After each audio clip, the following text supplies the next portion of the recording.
So this research project was really interesting, and it brought me into conversations I never thought I'd have with people all over the world, in Europe and Australia, throughout the United States, talking to parents, talking to business people.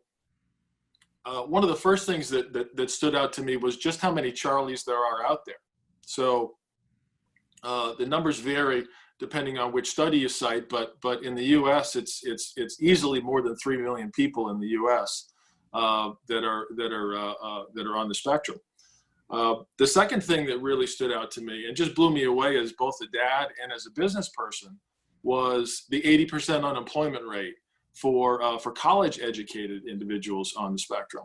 So if you're autistic and you've successfully navigated college, you still have a 4 out of 5 chance of not even being able to get a job, and that just blew me away. When I learned that, I felt like I needed to do something. I didn't know what it was going to be yet, but I knew I had to do something to be part of the solution.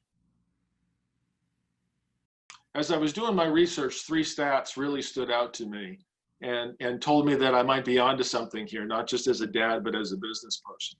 The first I mentioned is the 80% number, 80% unemployment. So if you're a college grad and you've successfully navigated school, you still have a 4 to 5 chance of not being successful in getting hired. And that's just crazy. You've obviously shown that you can do the work, and businesses are really missing out on that.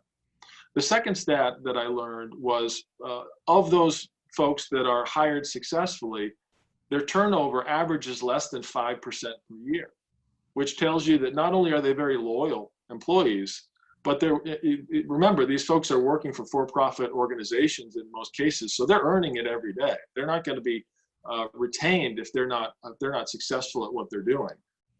So that just again underscores the missed opportunity for those businesses that are missing this population. And then the third one comes from SAP, a company that is really one of the pioneers in the United States for neurodiversity hiring. They've had programs going on for 6+ years. And they've got individuals working in 21 different roles.